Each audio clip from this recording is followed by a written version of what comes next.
Hello and welcome to Talking Points.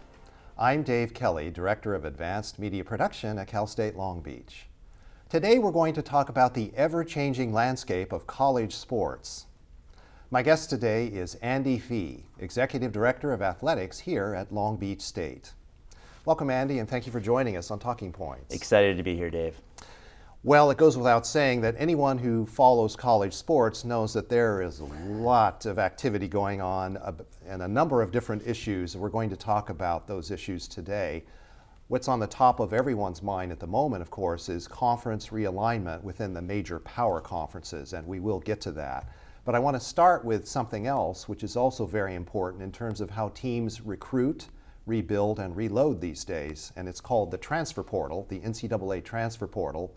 And there are a lot of teams now that seem to use the transfer portal to, again, rebuild and reload at the end of each season. So first of all, tell us, what is the NCAA transfer portal? How does it work? And how does it differ from the way things were done in the recent past? So the transfer portal is a unique opportunity for student athletes. And for the layperson, the best way I would describe it is it's almost like free agency in a way. A student athlete may sign and attend an institution out of high school, and maybe a year later they might transfer. They might want to transfer for any reason. It could be academics, it could be playing time, could be anything. The mechanism to transfer from one school or the other is to enter the portal. So previously in the NCAA, you were afforded a one-time exception to transfer, which means you could submit your paperwork to the NCAA, I want to transfer, they would give you a one-time exception, then you could transfer to that school. Now you don't even have to do that. You basically put your name into the portal and they've really relaxed the transfer rules. Some of that's around COVID, some of that is around now empowering student athletes. So for, again, the layperson, it really is almost a free agency mechanism. And as you mentioned, it was a one-time transfer arrangement in the past. Now there's no limit on the number of times a student athlete can transfer. Correct, and that is very different than the past. So student athletes were more limited. Basically, you had one chance to switch a school. Now that student athlete has the ability to switch schools multiple times. So it's a huge departure from the past. And if we look at the situation prior to the transfer portal, we had already moved, particularly with college basketball and Division I college basketball, over the last 25 to 30 years. We've seen several teams, I'm talking about teams like Kentucky or North Carolina, who won the NCAA championship with maybe 4 starting freshmen on the starting 5. And then those 4 would leave immediately and go to the NBA after the season was over. And so that kind of thing was happening anyway. Now with the transfer portal, it's a situation where the entire team might leave after one season, not just the starters on a national title winning team, but also if a coach is fired or if a coach is hired by another university where there are greener pastures, then entire teams again can leave. So how has that impacted the sport? And I'm thinking of a team like Murray State in Kentucky. There are other teams as well, even in the power conferences. I think Iowa State may have gone through this a couple of years ago. So how does this impact the sport from a recruiting standpoint? And can this system be exploited or abused in some way? So it has dramatically changed the recruiting landscape. With the portal now and the ability for teams to go into the portal and essentially grab players and bring them, it's very different than the past where you would have to kind of rebuild. It would be a little more slow. You couldn't switch over a roster immediately. So now I think a lot of coaches are looking to the portal rather than high school. So it's affected also a domino effect of those youth players who are coming out of high school. Coaches now want to see that more experienced player. So now a player may leave for a variety of reasons. Usually in the past it was playing time. Well, I didn't get enough playing time, I want to go to somewhere else. Now, well, there's a new coach at school X. Well, I want to go play for that coach. So it is a little bit more like free agency, and so coaches today are definitely recruiting very differently than the past. And I think also sometimes boosters and fans don't fully appreciate the fact that a lot of times players are following coaches. They're following individual coaches that they identify with, that they feel like they're on the same page with. They're not going to a school necessarily because of school spirit or because that's a wonderful school with a great tradition. They're following the coach. And that certainly seems to have had an impact as well. For sure. You know, a student athlete signs with school X to play for that coach. That coach gets the bigger job, maybe at a bigger school. Well, that player is probably going, well, I really want to play for them. So they're now, as you said, following, and that really did not happen in the past. Mm-hmm. Okay, well, let's talk about how this has impacted the sports world in general. There are a number of high-level NCAA Division I football coaches who have opined on the fact that, you know, it seems like the NFL is actually a more stable league. I might have to go to the NFL just to have more stability. And why is that? Because the owners have the purse strings to control their roster a lot more effectively than the NCAA teams can do with the transfer portal now. Also in college, there's this realignment of conferences, of major conferences, that's always lurking around the corner. So that doesn't happen in the NFL either. So is the NFL actually a more stable league now than college football, in spite of the fact that we have Black Monday every year, which is the Monday after the final game on the Sunday of the regular season, where at least 5 or 6 coaches get fired? I think so. In the NFL, there are really strict rules, and I may have oversimplified before about the free agency. In NFL, there are rules. You can designate a player as a franchise player, which kind of limits some of the opportunity for them to just leave a roster. So in the NFL, those players, for the most part, are really locked in, and there might be an opportunity to leave, but that opportunity comes at a certain point in the calendar year. The difference is the NCAA, there is no window. So essentially, you can enter that transfer portal whenever during the calendar year. And there has been a discussion, though, recently about putting in a transfer window for the NCAA, which would then be closer to what most leagues across the world are. And since I've already mentioned conference realignment, we should go there next. And that is the big news at the moment. It was kind of earth-shattering a couple of weeks ago. You and I were having a conversation prior to this taping, and that very day we were having the pre-conversation that we always have. You told us that UCLA and USC were announcing that they were leaving the Pac-12 and going over to the Big Ten. By the way, the Big Ten is not an accurate depiction of that league, because they already had 14 teams in the Big Ten. And once they pick up UCLA and USC, if that happens, they'll have 16 teams. So this is leading to essentially 2 big super conferences, certainly for football and also basketball. And the other major conference, Super League, is the SEC, which will have 16 teams once they poach Oklahoma and Texas from the Big 12. So 2 big super conferences, and then maybe another third super conference if the Big 12 and the Pac-12 come together, as has been suggested of late. So with all these big super conferences and all this realignment and all this shuffling of the deck, what's behind all of this? What's motivating all of this realignment? Honestly, it's money. It's finances. It's funding for these schools. The rules are changing. The rules are going to change even more.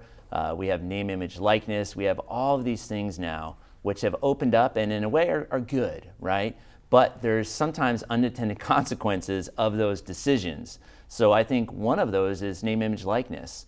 Now you have schools, especially here in California, who are looking at other schools, the SEC, the Big Ten, and they're looking at how much money they have. What are those student athletes getting via NIL, et cetera? And in order to compete against those elite conferences, a school like UCLA has to do the calculations, and I certainly don't speak for UCLA, but they have to do the calculations to say, in the future, if we want to be competitive, compete for championships, we have to find a different level of funding, and the Pac-12 is not at that level right now. And so funding, money, revenue, television rights, television exposure, television coverage, all of that obviously plays into this scenario. I noticed yesterday there was an article about, about Notre Dame and how they're trying to see if they can remain independent with huge television revenue. And so that's another factor. If you're a big enough school with a big enough reputation, maybe you can go it alone, but you'd have to be at the level of Notre Dame to really pull that off. But I want to talk about tradition and traditional rivalries as well as regional rivalries, because one of the great things about college sports is the fact that you're true to your school. And you're true to your school because it's the home school, it's the hometown school, or it's the local school. If you're from a particular state, you're going to be rooting for a team from that state. And the conferences in the past have been aligned so that regional factors, regional geographical factors are part of it. The Pac-12 is the Pacific Coast. They used to be the Pac-8, and it was all teams in Oregon, Washington, and California, the Pacific Coast. Then they expanded to the Pac-10. They picked up the Arizona schools. Well, now we've moved a little bit off of the Pacific Coast, but it's still the Pac.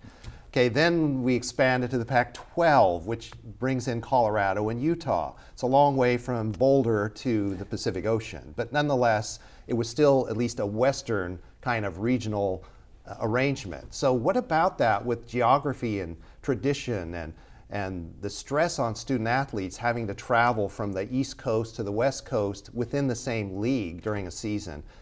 What's going to happen to college sports when we break up those traditional rivalries and that regional kind of identification?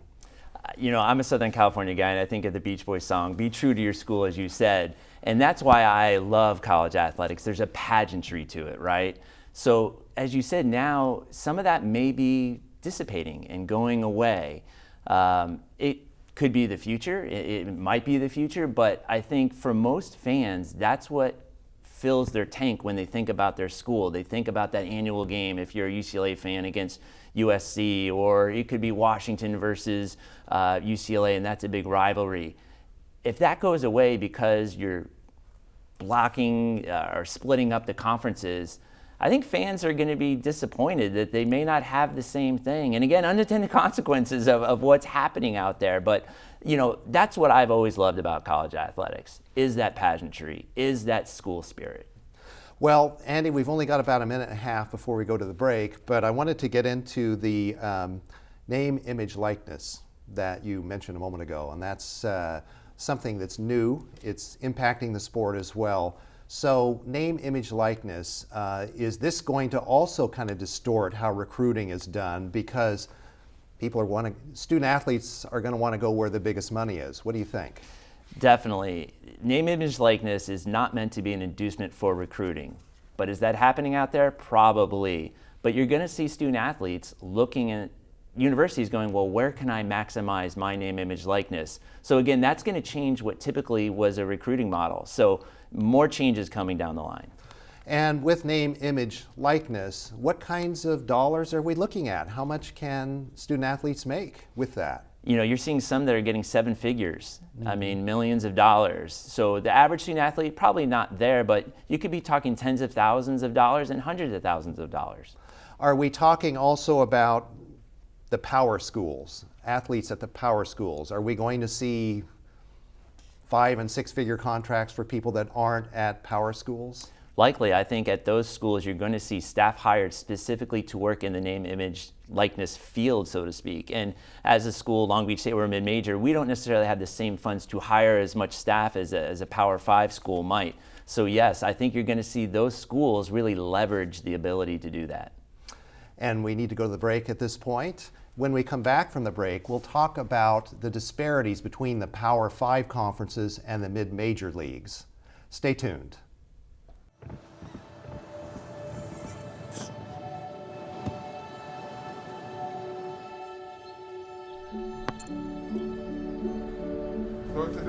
I don't remember how it started.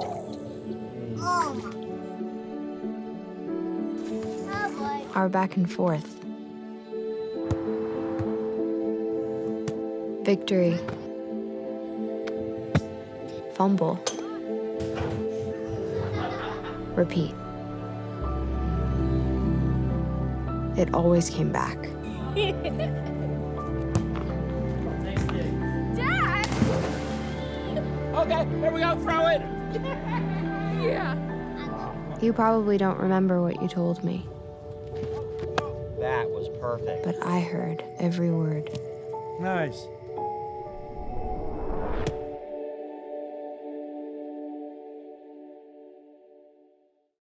Welcome back to Talking Points. I'm Dave Kelly, and my guest today is Andy Fee, the Executive Director of Athletics here at Long Beach State. Andy, before we went to the break, we were talking about the conference realignment, name, image, likeness, and how the power conferences, they call them it's called the Power 5 conference arrangement, seems to have huge advantages when it comes to fundraising and attracting athletes and offering these packages through NIL. So that brings up the question of disparity between what are called the mid-major schools and mid-major conferences and the Power 5. And the Power 5, of course, includes the Southeast Conference, the Atlantic Coast Conference, the Big 10, the Big 12, and the Pac-12. Now, we're in the Big West, so the Big West is a mid-major. We don't offer football, but we do pretty well on the national landscape, particularly in volleyball here. And so I just want to talk about that for a moment. What are your thoughts about the disparity between the big schools, the Power 5 conference schools, and the mid-major schools? How can the mid-majors compete? And a number of them have already up to this date. What's the formula for a mid-major to compete with the Power 5? Well, I think the viewer already probably knows this, but there's always been a gap between those Power 5 schools, the haves and the have-nots. So there's always been a gap, but the question now is that gap expanding? So a school or a conference, Big West, Long Beach State, we have to get creative. We have to leverage what we have built in. We have a location that is beautiful, one of the best locations in the country, if not the world. We have a great academic institution here at Long Beach State. We have a wonderful community that loves this campus. So what we do and what we need to do even more moving ahead is leverage what we have built in. We may not be able to just have a pipeline of resources that we just funnel in and away we go. We need to partner with our community. We need to partner with those opportunities. And there might be a student athlete who's interested in entertainment. Well, we're in Los Angeles, right? What better location could there be for an internship or some sort of agreement now with name, image, likeness than to be here? So it's more about leveraging the things we have built in already. And if you look at a team like Gonzaga in Spokane, Washington, and always in the conversation with basketball, you look at Wichita State, they've been in the conversation with basketball, both mid-major schools. How do schools like that don't have our advantages manage to compete? A lot of that is around coaches as well. So stability of coaches. Gonzaga, our coach Dan Munson was kind of part of that initial run that Gonzaga made, and then when he left from Minnesota, they hired his assistant coach Mark Few. Mark Few has been there 20 plus years now, and there's a real stability in that. And they've had a growth over a period of time to kind of get in a space that normally they wouldn't be able to. But a little bit of that might be kind of cult of personality. Could they continue that without Mark Few? I don't know, maybe they could, but a lot of those programs have a coach that is so dynamic that they can transcend those challenges. Well, when we talk about challenges for athletes today, college athletes today, there are a lot of challenges, student athletes. A lot of student athletes come from backgrounds where their families are depending upon them to bring the family into greater economic prosperity through becoming professional eventually.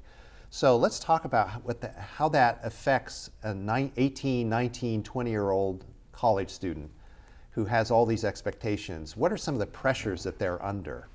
Well, I talk to fans a lot and boosters and donors of our program about this issue. And the biggest piece is that it's public. These student athletes, their success or failure is public. It's not an exam in a classroom where the campus and the greater community will never know what they scored on that exam. Mm-hmm. In athletics, if you go out and you go 1 for 6, everybody knows that you went 1 for 6. So there's a pressure to perform in a public space. And that's difficult if you're just an adult, someone my age even with experience. Now you're talking about someone 18 to 22. So that immense pressure of public performance in sports added with academics. We have a very rigorous institution here, so their performance is in their face every day that they get up. There's social media, there's message boards, there's all of these things which point to their performance. So we have to help those student athletes find and understand the resources that we have available, and that's something we've worked hard on. And what are the resources in terms of mental health and wellness? And also with the pandemic, we saw a lot of impact on young people because of feelings of isolation and the lockdowns and not having the kind of social life that everyone had had up to that point. We're starting to come out of that, and we obviously have a more normal kind of environment than we did for a couple of years there. But what kinds of resources are available, and what kinds of things do you have to take a look at to make sure that these students are staying on track with not just physical wellness, but also mental wellness? Well, we're very lucky here on our campus to be able to partner and collaborate with various areas. The Student Health Center, Dr. Kim Fodron, who is the campus health director, she works with us all of the time. There are resources on campus, CAPS, which is Counseling and Psychological Services. We just hired in athletics a case manager that is to work specifically with our athletes to help them know where the resources, where to go. Part of that education is, well, if I want to raise my hand, I want some help, but where do I go? So we have to educate those student athletes that they know where to go to help them get to those places. But again, we're really fortunate that we can partner across this campus who has a lot of resources that we can be a part of. And if we talk about injury happens to most athletes at some point in their careers. But again, if we're talking about a student athlete who has always grown up with the notion of going professional, and family and friends add additional pressure, as I mentioned earlier, so they get injured. What happens then, and how do we help those student athletes recover physically, as well as get over some of the mental issues that might develop because of concern about injury? Dave, that's a great question, and I think it's coupled with the pandemic and the injuries you're talking about. It's their identity. If you're 20 years old and you've been playing volleyball for 15 years, it becomes part of who you are. In the pandemic, when we had to essentially shut down, those student athletes suddenly, they had a void. A big part of their identity was their athletic career. So now that's gone. So now couple that with an injury that might say, well, now you're not going to play professionally, or it may end your playing career. What do you do?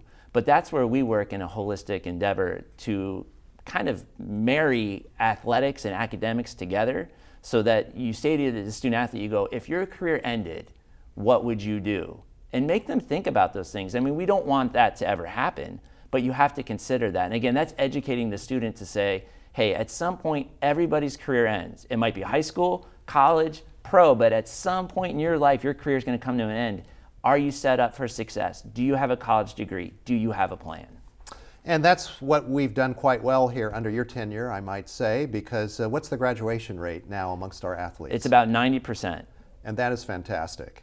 It's something that I'm very proud of, and it takes a village to do these things. So it's not just Andy Fee, it's an entire campus, faculty, staff, the student athletes themselves, the coaches. But that's the great thing when I talk to the community about our athletics program. We've won national championships, we've won commissioner cups, we've done all of these things which are great, but we're doing it hand in hand with the academics. It's not mutually exclusive to be a national champion and a college graduate.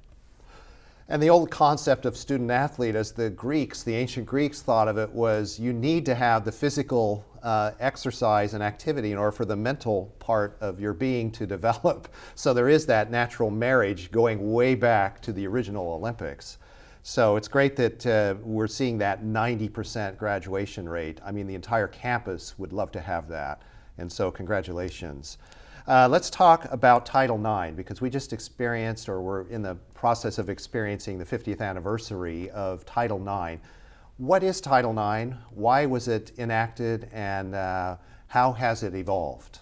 Well, Title IX is an amazing law that was signed in 1972, celebrating the 50th anniversary, as you mentioned. It essentially does not allow you to discriminate based upon sex, identity. And if you go back in time, that was really happening. It's not a happy part of the athletic history. If you went back to 1972, there might have been maybe 20,000, 30,000 female athletes. Well, in colleges, participated in colleges. Now that's closer to 300,000 plus student athletes. So there's been a huge jump, and not just within college athletics, but in our society. I mean, we have millions of young women who are participating in sports across the country that previously were not available, was not an opportunity for them. So we work very hard here at Long Beach State as a campus and an athletic department to ensure that those young women have the opportunity to compete at the highest level.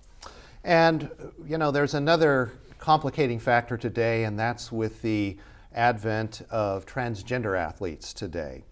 And we've seen this in swimming in particular. That's where the spotlight has been in the last year. So you now have transgender athletes competing in women's sports and winning and setting records.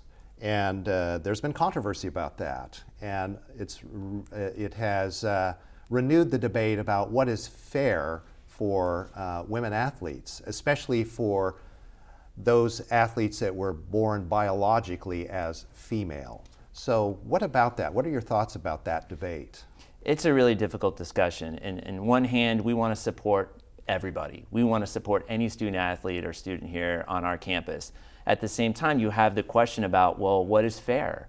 And I think that's the tough part. I don't know if I have the answer, but there's going to be a rigorous discussion around, well, is there a line? Is there a demarcation in terms of like who's eligible for the NCAA Woman of the Year, or maybe there'll be an additional award.